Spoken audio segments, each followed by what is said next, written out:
मनुष्य अक्सर पूछता है, अकाल मृत्यु क्यों होती है? क्या सब कुछ भाग्य है या हमारे कर्म भी कारण होते हैं? इन्हीं प्रश्नों का उत्तर स्वयं भगवान श्री कृष्ण ने नारद मुनि को एक रहस्यमय कथा के माध्यम से दिया। नारद मुनि और श्री कृष्ण की कथा। एक दिन नारद मुनि भगवान श्री कृष्ण के पास आए और बोले, हे प्रभु, संसार में बहुत से लोग कम उम्र में ही मृत्यु को प्राप्त हो जाते हैं। कृपया बताइए, अकाल मृत्यु किस कारण से होती है? भगवान श्री कृष्ण मुस्कुराए और बोले, नारद, आओ मैं तुम्हें प्रत्यक्ष दिखाता हूं। भगवान श्री कृष्ण नारद मुनि को एक गांव में ले गए। वहां उन्होंने देखा, एक व्यक्ति रोज नशा करता था, झूठ बोलता था, माता पिता का अपमान करता था, फिर भी वह स्वस्थ और जीवित था। वहीं एक दूसरा व्यक्ति जो देखने में सज्जन था, अचानक मृत्यु को प्राप्त हो गया। नारद मुनि चकित होकर बोले, प्रभु, यह कैसा न्याय है? श्री कृष्ण का रहस्यपूर्ण उत्तर। श्री कृष्ण बोले, नारद, मृत्यु केवल शरीर की नहीं होती, पुण्य और आयु की भी मृत्यु होती है।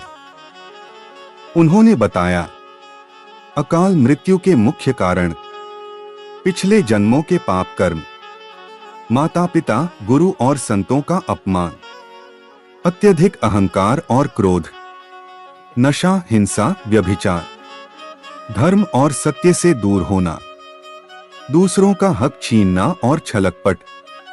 भगवान बोले, कुछ लोगों की आयु तो लंबी होती है, लेकिन उनके पुण्य समाप्त हो चुके होते हैं, इसलिए वे बिना चेतावनी संसार से चले जाते हैं। इसे ही अकाल मृत्यु कहते हैं। फिर श्री कृष्ण ने जीवन का उपाय बताया।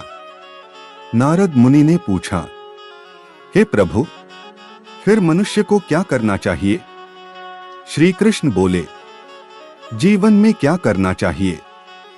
माता पिता की सेवा और सम्मान, सत्य बोलना और धर्म के मार्ग पर चलना, नशा, हिंसा और गलत संगति से दूर रहना, नियमित भगवान का स्मरण, नाम जप, गरीब, दुखी और भूखे की सहायता, अहंकार छोड़कर विनम्रता अपनाना, प्रतिदिन एक पुण्य कर्म अवश्य करना।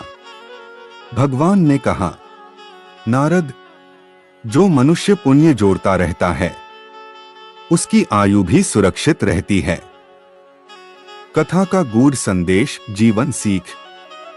अकाल मृत्यु केवल दुर्घटना नहीं, कर्मों का परिणाम होती है। जीवन लंबा नहीं, पवित्र और पुण्ययुक्त होना चाहिए।